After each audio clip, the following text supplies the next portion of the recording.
E aí, povo das águas, vamos para a chamada? Lugar diferente hoje, né? Bem legal aqui. Depois eu falo para vocês onde a gente está. Vamos fazer aquela brincadeira de debate de novo. Falamos das HQIs, T5, LEDs. Hoje nós vamos falar sobre o uso de água natural ou uso do sal. Vamos ver o que a gente tem de vantagem e desvantagem em cada um desses métodos. E outra coisa, né? Vamos ver como é que a gente trata a água que vai ser coletada para poder usar no aquário. Ao menos as minhas experiências. Bora aí, vamos nessa!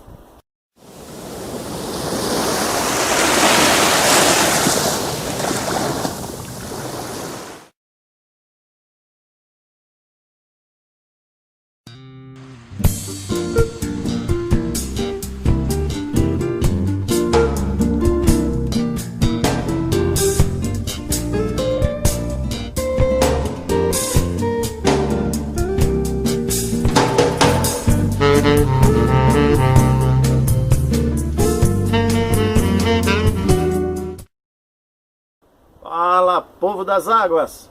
Muito obrigado, meu Deus, muito obrigado, meus antepassados, muito obrigado, papai, mamãe, muito obrigado a vocês que estão seguindo a gente sempre aí. Não esqueçam de dar o joinha, tá? É muito importante isso. E é o seguinte, pessoal, nós estamos aqui num lugar maravilhoso, Monte Alegre do Sul, norte de São Paulo.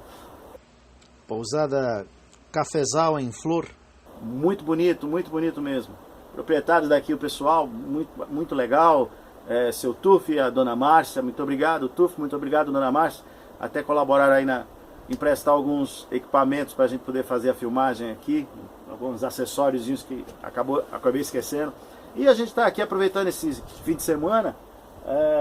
Falei, por que não, né? Fazer um vídeo num local diferente, num local bem bacana. Infelizmente o Ted e o Sr. Ray resolveram ficar trabalhando. Eles falaram não, tinha que ter alguém para pôr comida aí para os peixes e tudo mais. Então nós resolvemos deixar eles trabalhando, alguém tomando conta. Na verdade, quem ficou ajudando a gente dessa vez aí foi o Kaique. Muito obrigado, Kaique. Valeu, muito obrigado de coração. Mas vamos lá, vamos falar do assunto de hoje. A gente vai falar sobre água natural ou sal, o uso do sal sintético. Olha, minha esposa até deu risada ontem, né? Porque eu falei, deixa eu fazer uma pesquisa anterior em algumas literaturas a respeito disso, onde não há influência do gosto pessoal de quem está fazendo a matéria. Deixa eu até falar sobre isso. É muito difícil, mas muito difícil mesmo, você conseguir falar de um assunto sem puxar a sardinha para o seu lado. Eu recebi esses dias várias propostas, né? Várias sugestões, melhor dizendo, sobre o que eu iria falar nesse vídeo aqui. E olha que engraçado. Numa das sugestões, num dos comentários, e foi esse o principal comentário que me levou a falar sobre esse assunto nesse vídeo, depois daquele vídeo catástrofe, né? Primeiro veio, olha como eu não sou velho não, tá? Mas primeiro acho que veio Tubarão, depois veio Inferno na Torre, depois veio Terremoto e finalmente a catástrofe do Big One. Mas depois desse vídeo do Big One, esse é o primeiro vídeo que nós estamos fazendo. Fiquei muito feliz com o retorno que a gente teve aí, foi bem legal, né? E uma das coisas que a gente tem que prestar atenção na hora de fazer uma matéria é justamente você ser imparcial quando você fala de um assunto. Essas questões de imparcialidade é muito difícil de você controlar. Por quê? Porque você tem a necessidade de fazer com que as pessoas te escutem. Isso é natural do ser humano. É muito ruim você falar uma coisa da qual você acredita que é o correto, mesmo que não seja correto, mas você acredita que é. E falando sobre essas coisas, você quer que aqueles que são seus amigos desfrutem desse conhecimento. Isso é nato do ser humano, querer repartir. Pelo menos deve ser, né? Deveria ser. Mas enfim, o que acontece? Eu recebi um comentário avisando, dizendo o seguinte: Alberto, as pessoas estão falando que o uso de água natural não é apropriado, porque quando você faz a coleta vem parasitas, vem bactérias indesejáveis, vem doença, vem poluição, etc. Tudo isso procede. Tudo isso procede. O risco que você tem de colocar um produto no aquário, uma água que você fez a coleta de forma natural e ela vir contaminada, ele é real, ele existe. E só que assim, olha aquela questão da probabilidade, né?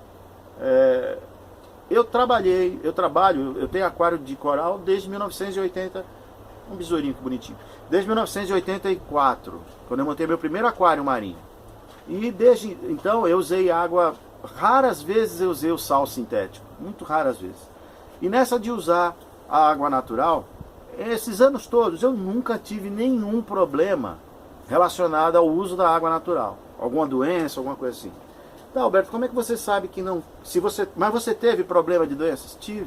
Eu tive problema de doença quando eu adicionava um peixe novo, um coral novo.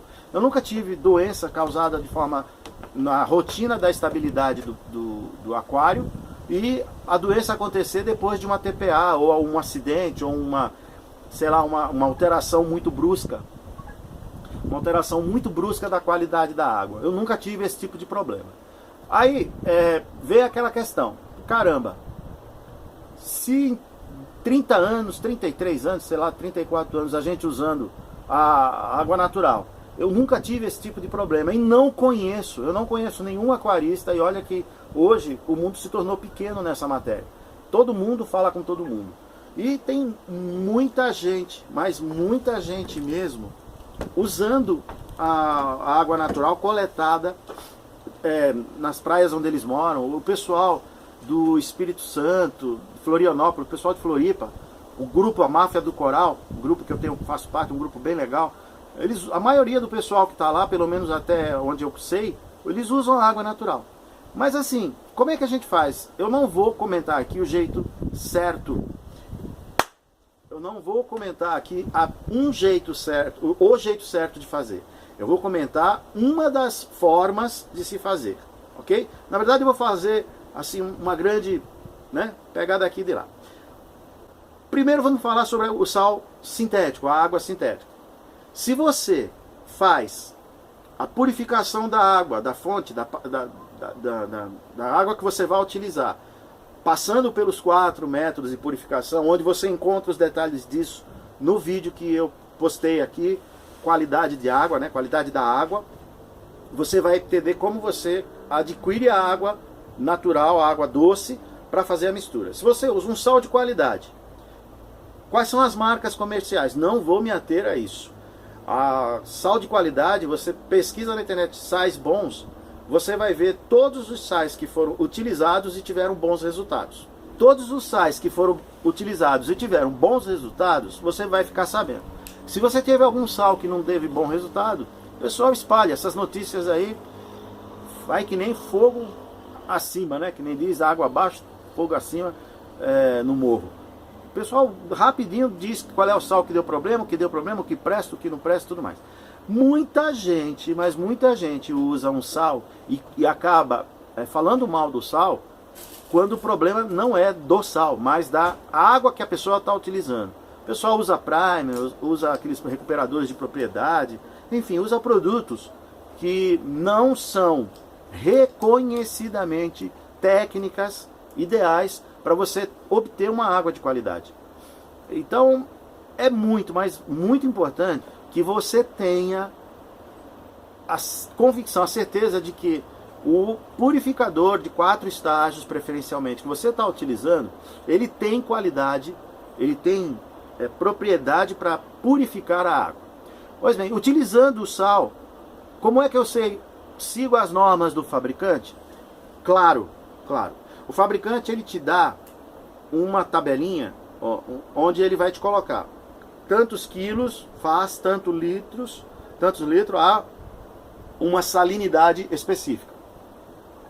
Isso varia de acordo com o pH da água que você está misturando, varia de acordo com a temperatura da água que você está, porque tem lá, às vezes, a água no pH tal, na temperatura tal, quer dizer, tem muitos detalhes físico-químicos que faz com que aquele valor que você quer atingir e que esteja na tabela do fornecedor, do fabricante, possa ser confiável. Portanto, é muito trabalhoso, dá muito trabalho você ficar regulando pH, regulando temperatura, aquecendo, esfriando, para misturar, para conseguir a densidade que você está querendo, ou a salinidade. Ah, deixa eu explicar esse negócio rapidão. Salinidade é o que a gente mede, e por uma tabela de analogia, nós transformamos em densidade, tá? Porque para medir a densidade, o processo é muito difícil, muito difícil.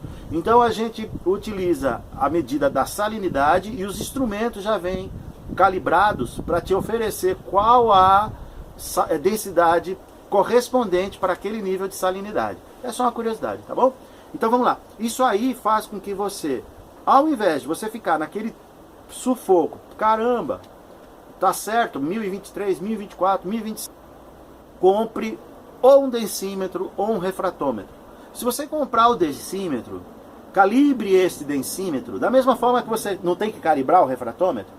Pois é, você vai pegar uma água zerada, reconhecidamente com zero, né, de TDS lá que o pessoal utiliza para medir, e vai usar ela como ponto referencial para zerar o seu refratômetro. Não é diferente com o densímetro, pessoal, com a agulhinha. Você pega a água, vai numa loja, mede em 1, 2, 3 lugares, pede para o cara medir a água dele, que já está calibrado, vê. Se o seu está dando, se o dele, que está calibrado, deu 1023 e o seu densímetro está dando 1021, você desconta 2 pontos e o instrumento está calibrado. Percebeu? Não tem essa de, esse é melhor, esse é pior, esse é mais eficiente, esse não é. Todos eles dão problema, refratômetro dá problema, densímetro pode dar problema, mas o densímetro dá muito menos problema que o refratômetro. Uma vez você sabendo aonde ele está, lavando com água doce sempre que usa para não ficar sal dentro da embalagem, que se você guarda salgado, quando você pegar a próxima água, você vai somar aquele sal que está lá por conta da evaporação inicial da água que você utilizou antes. Então limpe sempre, guarde ele limpinho, certifique-se de que não há bolha de ar para você fazer a medição. Então o uso do refratômetro ou do densímetro, ele é importante para você calibrar a densidade, beleza? A densidade, qual que é a ideal que você deve utilizar? Eu já vi aquários com muitos corais duros, SPS, em densidade 1022, 1021, eu já tive isso, e os corais espetaculares, maravilhosos. Eu acho bobagem, o pessoal fala, é melhor você colocar ele a 1024, 25. Eu não sei, o aquarista, o brasileiro, ele tem um medo de faltar comida, de faltar produto no aquário impressionante. A pessoa ela tem que manter o cálcio estável, tem que manter o magnésio estável. As coisas têm que estar, sabe, não pode haver oscilações, não pode haver alteração. Isso é bobagem, isso é jogar dinheiro fora. A prática mostra isso e diversas literaturas demonstram isso. O que afeta, o que dá problema, não é, em hipótese alguma, uma densidade 1021, 22 ou 25, 26. O que dá problema realmente é você sair de 21 para 25 de forma brusca ou de 25 para 21 de forma brusca. E isso traz problema de equilíbrio osmótico aos animais. E pode ser fatal, dependendo do caso, pode ser fatal. Então, eu vejo muito também o pessoal falar assim, olha, eu tinha 1021, 22, os corais não cresciam muito bem, não abriam muito bem. E agora eu passei para 1025, 1024 e ele está muito melhor. É impossível você julgar de forma científica uma informação dessa. Se você tiver 10 aquários, ok? Todos eles, e montar eles de formas semelhantes, um a 1021, um a 1022, um a 1023, um a 24, um a 25, e tirar a sua conclusão final em cima dessa avaliação, aí você tem um respaldo, você tem uma confiabilidade científica. Mas você ter um aquário, sair de 21, 22, botar 24, 25 e dizer que seus corais estão melhor, tem muito mais informação pessoal do que científica. Tudo bem, você pode contestar. Beleza, isso faz parte, é legal, né, essa contestação. Mas, se você levar isso num TCC, num trabalho de defesa de tese, ou não sei lá o que foi, olha, no meu aquário isso não tem validade nenhuma. Isso não serve como parâmetro científico. Agora, uma coisa é importante, e isso é legal você ter em mente isso aí. não é porque você mudou a densidade, seu coral abriu mais, que ele está com melhor saúde. Cuidado com isso, porque muitas vezes o coral abre muito porque ele está com fome, ele está precisando comer, ele está precisando de mais luz, e ele abre a sua área de absorção. Então precisa ter uma certa cautela nas interpretações desses dados com aquilo que os olhos estão vendo, tá bom? Portanto é isso, para você utilizar o sal, a vantagem do sal, a vantagem da água do sal, desde que você tenha uma água doce de fonte de qualidade, é justamente você ter o controle da água de entrada, ok? Ixi, ok é ótimo, hein? Tá ok? Feito isso, as vantagens que o sal vai oferecer, da água com sal, é a ausência de parasita, a ausência de bactéria, praticamente controle total sobre tudo que você está colocando no seu aquário, etc, etc, etc. Funciona? Sim. 100%? Sim. Dezenas, centenas, milhares de aquaristas no mundo utilizam o sal, com resultados maravilhosos. Tá, por que então usar água natural ao invés de correr riscos com o sal? Né, por que então não usar o sal, perdão, ao invés de estar correndo risco com água natural?